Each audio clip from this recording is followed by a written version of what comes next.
ॐ ब्रह्मानन्दं परमसुखदं केवलं ज्ञानमूर्तिं द्वन्द्वातीतं त्रिगुणरहितं तस्यमस्यादिलक्ष्यम् एकं नित्यं विमलमचलं सर्वधी साक्षिहुतं भावातीतं गगनसदृशं सद्गुरुं तं नमामि। ॐ गुरु ब्रह्मा गुरु विष्णु गुरुदेवो महेश्वरः गुरु साक्षात् परब्रह्म तस्मै श्री गुरुवे नमः। ध्यानमूलं गुरुमूर्ति पूजामूलं गुरुपदं मंत्रमूलं गुरुर्वाक्यं मोक्षमूलं गुरुकृपा। सद्गुरु भगवान की जय, स्वामी जी महाराज की जय। शिवोहम। आज हम गीता के 8वें अध्याय का 26वां श्लोक ले रहे हैं। ये 26वां श्लोक शुक्ल पक्ष और कृष्ण पक्ष की गति की का जो परिणाम है उसका कथन कर रहा है।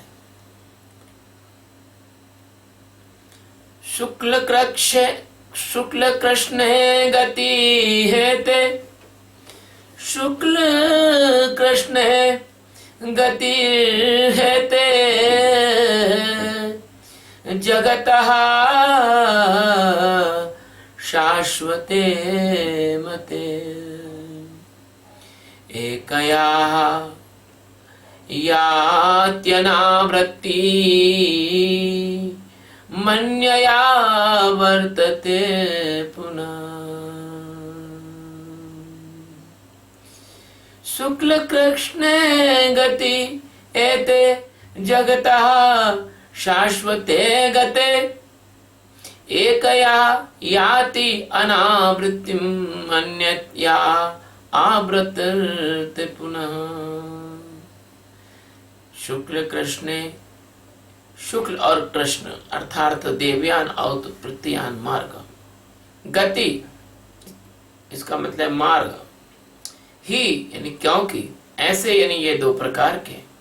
जगता यानी संसार के, शाश्वत यानी सनातन, मते यानी माने गए हैं, एक यानी एक के द्वारा, याति यानी प्राप्त होता है, अनावृत्तिम जिससे वापस नहीं लौटना पड़ता, उस परम गति को प्राप्त होता है। अन्यया और दूसरे के द्वारा, पुनः यानी फिर, आवर्तनत यानी वापस आना पड़ता है। ये इसका शाब्दिक अर्थ है। अब इसका सब सारे शब्दों का अर्थ क्या है? क्योंकि जगत में ये दो प्रकार के शुक्ल और कृष्ण अर्थात देवयान और पितृयान मार्ग सनातन कहे गए हैं। इसमें एक के द्वारा गया हुआ जिससे वापस नहीं लौटना पड़ता, उस परम गति को प्राप्त होता है, और दूसरे के द्वारा गया हुआ फिर वापस आ जाता है, अर्थात जन्म मृत्यु को प्राप्त होता है। सद्गुरु सच्चिदानंद परमात्मा अनंत अनंत कोटि ब्रह्मांडों के एकमात्र आधार और अधिष्ठान और धारण करता और प्रभु स्वामी मालिक भगवान श्री कृष्ण मनुष्य के शरीर में अवतार लेकर अर्जुन को गीता का ज्ञान दे रहे हैं और आगे आने वाले लाखों करोड़ों जिज्ञासुओं की पीढ़ियों को इस बात का उद्बोधन दे रहे हैं ताकि वो अपने जीवन का मार्ग चुन सके। आदमी के सामने एकदम खुला विकल्प है। हमारा धर्म, हमारा देश, हमारा समाज कभी भी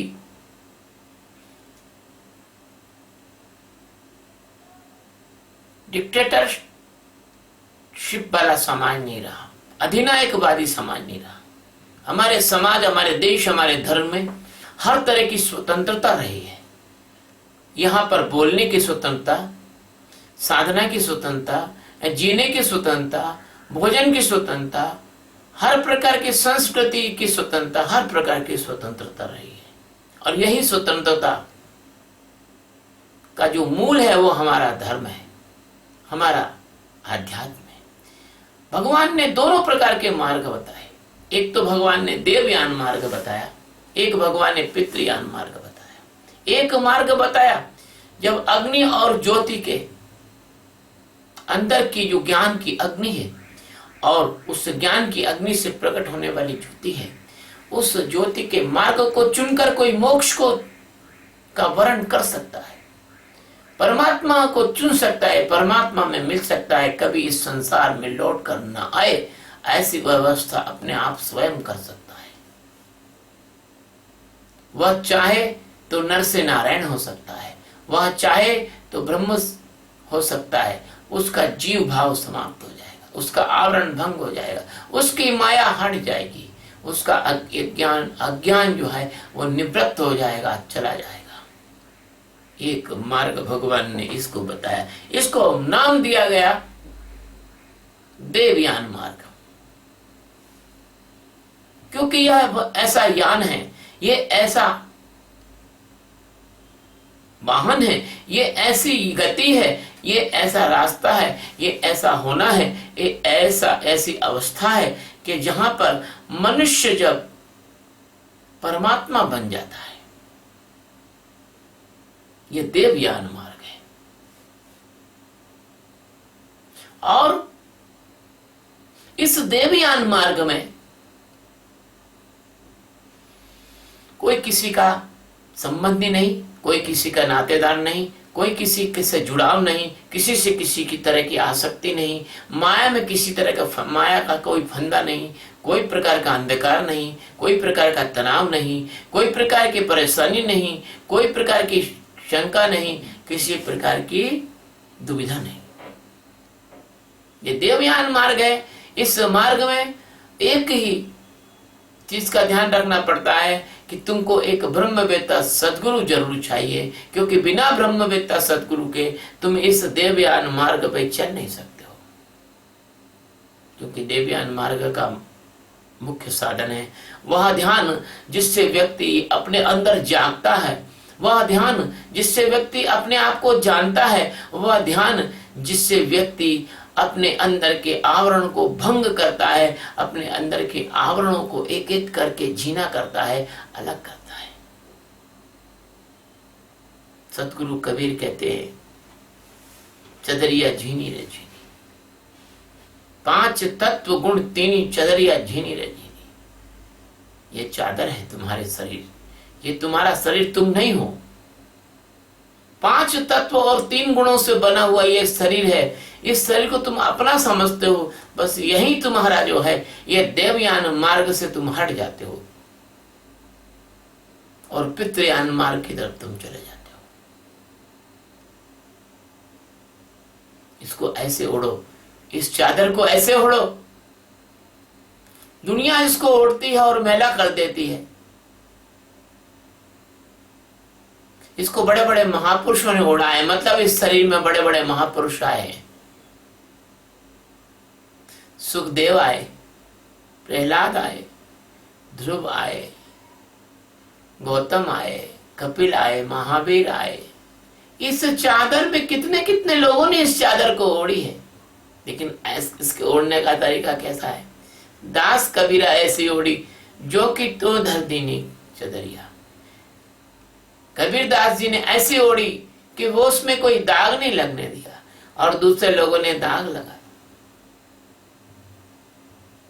ओढ़ के मैली की नहीं चदरिया। मैली क्या है? तुम्हारा अज्ञान। अगर तुम अज्ञान में फंसकर और उल्टे सीधे काम करते हो, तो ये 5 तत्व और 3 गुणों का जो शरीर है, ये तुम्हारे लिए कारागार बन जाता है। ये जितना जितना तुम गड़बड़ सड़बड़ करते हो, उतना उतना ये मजबूत हो जाता है, तुम बाहर नहीं निकल सकते हो, जेल बन जाता है।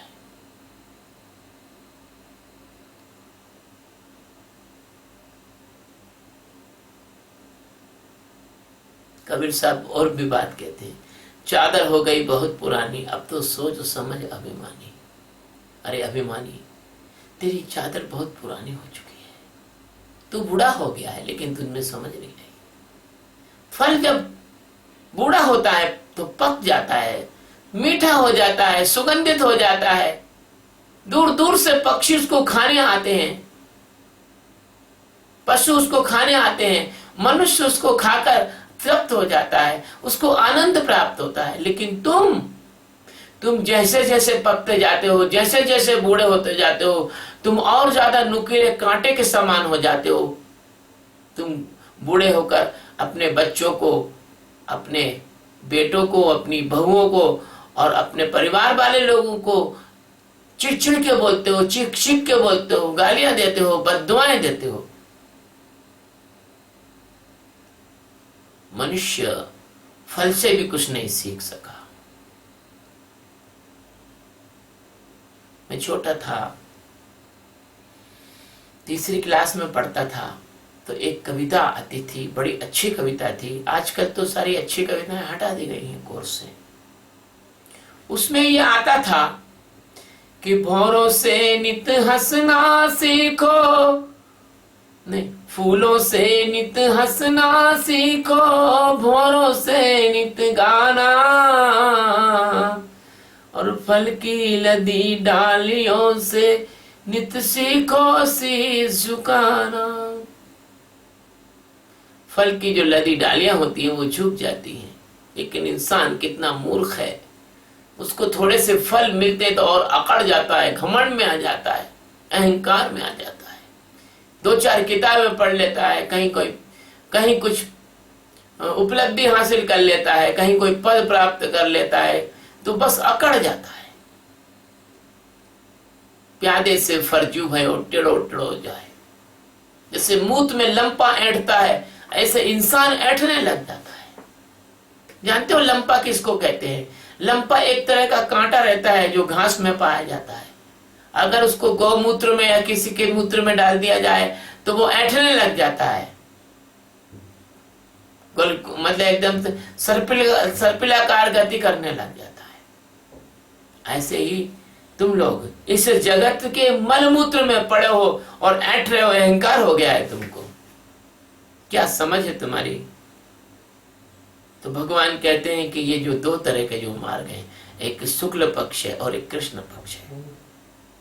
इसमें आपकी जो इच्छा हो, आप जो भी चाहो, आप जो भी मार्ग चाहो आप चुन सकते हो, आपको पूरी स्वतंत्रता है। इस प्रवचन में यह